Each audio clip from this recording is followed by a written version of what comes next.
reticências à sua confusa história. Eu vim passear e aí fiquei, porque não tinha mais dinheiro para me voltar. A conversa foi interrompida pelas funcionárias do abrigo da prefeitura com o argumento de invasão de privacidade da internada. Vocês nos desculpem, porque assim, às vezes aí a gente está invadindo um pouco a privacidade dela. Esta internada tem 23 anos, disse ser natural do Uíge, viveu no Rocha Pinto e chegou ao Brasil em junho de 2016. Procuramos pelas mulheres da reportagem nos endereços fornecidos, mas não fomos bem-sucedidos. Inseridas na sociedade brasileira, através dos benefícios que o Estatuto de Refugiado lhes confere, deixaram a Missão Paz e seguem a vida em paradeiro incerto.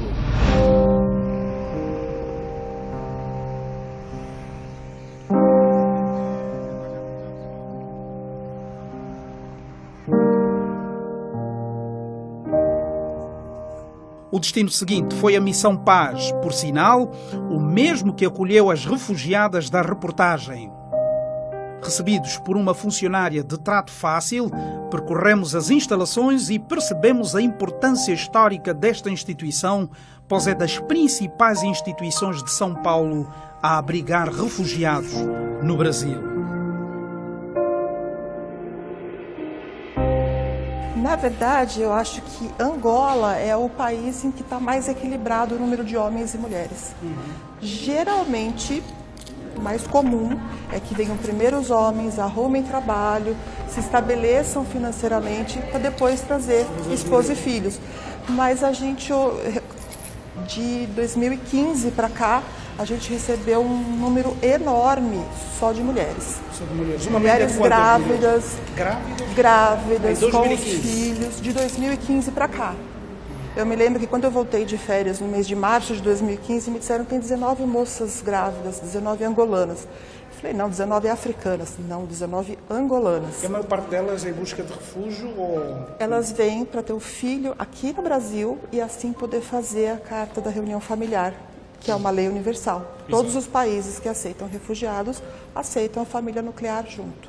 Então, a partir do momento que ela tem o filho em território nacional, mãe de brasileiro vai chamar o pai de brasileiro e os irmãos. Então, Angola tem esse diferencial. Vou mostrar para vocês aqui o quarto onde eles ficam, né? Aqui é um quarto que tem 7 lugares. Deve ter por volta de 8 angolanos nesse quarto. Neste quarto? Sim, 8 angolanos. 8 angolanos. Estes 8 angolanos já estão cá há quanto tempo, mais ou menos? Há mais ou menos 2 meses, aproximadamente. Estes não vieram com as esposas? Não. Esses aqui, por enquanto, não. Porque tinha alguns antes que já saíram com sua esposa, né? E os seus filhos também já saíram. Mas o que você dizia, quando eles vêm com as esposas e não têm filhos, eles ficam separados, em alas separadas, não é? Exatamente, sim. Até mesmo porque é a ala dos homens, né? E alas das mulheres. Então, um não pode ir para a ala do outro. Não existem alas para casais? Não, eles se encontram lá embaixo, aqui no primeiro piso.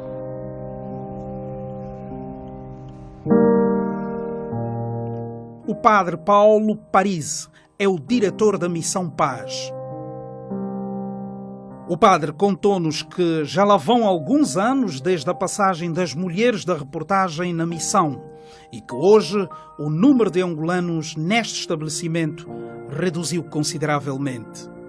2014, 15, nós temos entrado ao redor dos 50, 60 por ano aqui atendidos e acolhidos na Missão Paz. A partir de 2016, pula para 700. Em 2017, vai a quase 400. E este ano, por exemplo, nesse momento, a Casa do Migrante está com 25 angolanos. Caiu bastante. Sim, mas é esse momento. Tu precisa ver ao longo do ano quanto será. Porque aqueles eram dados anuais. Quanto à perseguição religiosa, o padre lembra de um movimento de membros da seita Luz do Mundo de Calupeteca. E tivemos alguns poucos casos, que não lembro que denominação religiosa, que foram perseguidos na Angola. um pastor, um líder religioso, eu não lembro este detalhe, o nome, alguns chamam de seita, que aí fugiram, vieram para cá. Seita Luz do Mundo, será? Você acha que é a Luz do Mundo? Calupeteca. Chegaram aqui um grupinho destes. Eu lembro que na casa um dia chegaram 10, 15. Então tivemos este perfil também bem específico. Em 2016, os angolanos chegaram a representar 15% do número de imigrantes que a Missão Paz atendeu. De acordo com os dados do Ministério da Justiça brasileira, divulgados em abril de 2016, 1.420 angolanos estavam no Brasil como refugiados, de um total de 8.863. Só no primeiro trimestre, a Embaixada do Brasil em Luanda emitiu 3.886 vistos, o que implica dizer que 2 angolanos por dia entraram no Brasil. Os vistos de turismo acabam sendo uma tática para a permanência. O ano passado foi um fato, eu diria, atípico nos fluxos migratórios. Chegaram mulheres, entre janeiro, fevereiro e março, na cidade de São Paulo, chegaram quase 600 mulheres angolanas, a tal ponto que as estruturas de acolhida não estavam prontas. A prefeitura teve que abrir um espaço específico só para acolher angolanas com crianças, com meninos. Eu lembro de várias, chegaram com crianças de 3 anos, 4 anos, 6 anos, vinha para cá. E o marido chegou depois. Se de um lado mulheres congolesas buscam pelo estatuto de refugiadas com passaporte angolano, do outro lado há angolanos de facto, estudantes no Brasil que, dada a dificuldade no acesso às divisas, procuram centros de acolhimento como a Missão Paz para obter o estatuto de refugiado e conseguir um emprego para se manter no Brasil. É o caso deste jovem que não quer revelar a sua identidade.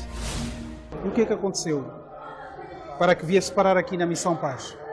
São condições, né? Eu me vi já pecado em cima. E aí vim parar aqui na Missão Paz. Quando fala em condições, fala de condições financeiras. Isso. Você quando chegou, onde é que foi morar primeiro? Eu estava na empresa do amigo meu. Até aí o amigo também não estava conseguindo a possibilidade. Aí me indicou a Missão Paz. Tivemos um bom grupo de estudantes também que vieram aqui, jovens que estão vindo chamados, acho, pela política do governo anterior brasileiro de fazer parcerias. Acho que isso influenciou muito para vir estudar no Brasil, em universidades aqui. E um perfil que me chamou muito a atenção foi alguns que foram morar por um tempo na República Democrática do Congo, com o conflito que vive a República Democrática do Congo, voltaram para Angola e vieram para cá. O pedido de refúgio concede-lhes um documento com o qual eles podem trabalhar. E, logicamente, trabalhando, já poderão suportar também parte dos seus estudos. Também podem obter alojamento, caso tenham necessidade, etc. Beneficiar-se do próprio Estatuto do Refugiado. Mas nem todos os que chegam aqui à procura do Estatuto de Refugiado com passaporte angolano são de facto angolanos, como confirmou a responsável para a área social, Márcia de Araújo. Passam diversos casos aqui assim, mas nós não olhamos o documento, nós olhamos a pessoa. Nós atendemos o indivíduo com a sua totalidade, que é aquilo que ele traz, as necessidades básicas humanas. É fato que os documentos são trocados, que os nomes são trocados, que o passaporte às vezes é falso, mas nós não estamos aqui para verificar isso. Nós estamos aqui para dar o suporte que ele precisa enquanto humano. Então eu trabalho com várias nacionalidades há muito tempo. Nacionalidades africanas, então, muito tempo também. Então eu percebo e eu sinto as pessoas. De uma certa forma, algumas pessoas chegam aqui dizendo que é angolano, eu sei que é do Congo. Ela põe a mão na mesa, o modo como ela fala, o modo como ela se comporta, eu sei que ela é congolesa. Eu sei que o documento que ela está me apresentando não é de Angola. Ela não nasceu em Angola. mas de alguma forma, por algum motivo, ela tem que me dizer que ela é de Angola, mas ela não é. E a gente sabe que aqui, na divisa ali de Cabinda, tem muitos, né, que ficam nessa emenda e não conseguem criar uma identidade entre um país e outro.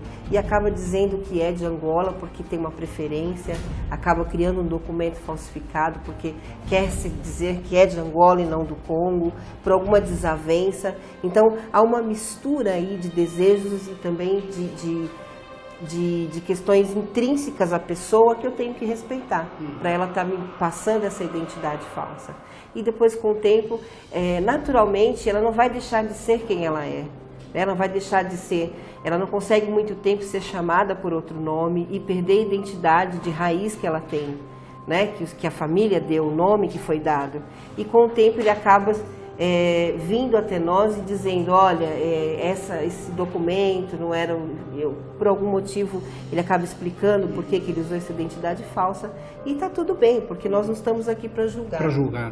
Aqui o essencial é a assistência, né? Exato. Que se deve dar às pessoas. Dentre esses 25, assim, com o teu olho clínico, estes 25 são angolanos? São. Não na totalidade. Alguns não são angolanos. Quantos, mais ou menos? Pelo menos uns 8 deles. Mais homens ou mais mulheres? Mais homens.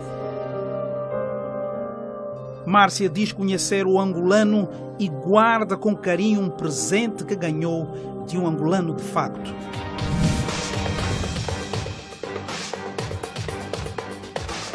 Dirce Moraes é estudiosa do fenómeno migratório. Nesta altura, leva a cabo um trabalho de investigação para a tese de doutoramento sobre mulheres angolanas. A partir de 2013, houve um aumento do fluxo de mulheres angolanas que vieram dar à luz no Brasil. E aqui estão ficando, né? Por enquanto, elas continuam aqui. Aí eu fui pesquisar essas mulheres, então eu estou estudando, ainda estou na fase inicial. Eu já entrevistei 14 mulheres aqui na Missão Paz, e que são atendidas aqui, e uma grávida, depois a maioria já tinha dado à luz, também de uma outra instituição que eu também entrevistei, e eu quero saber quais as razões pelas quais essas mulheres vêm para o Brasil dar à luz. Este facto não passa despercebido aos olhos da representação consular de Angola em São Paulo. Deu-me a entender que havia uma rede bem montada que os encaminhava diretamente aqui para o Brasil. Após o pedido de asilo, recebe algumas condições frutos desse estatuto, como por exemplo um subsídio mensal, segundo eu ouvi, na ordem de $75 por mês, mais ou menos, mas a contrapartida tem alojamento, tem comida. Os filhos são beneficiados gratuitamente da instrução primária e direito à saúde, etc. É também um dado adquirido que centenas de angolanos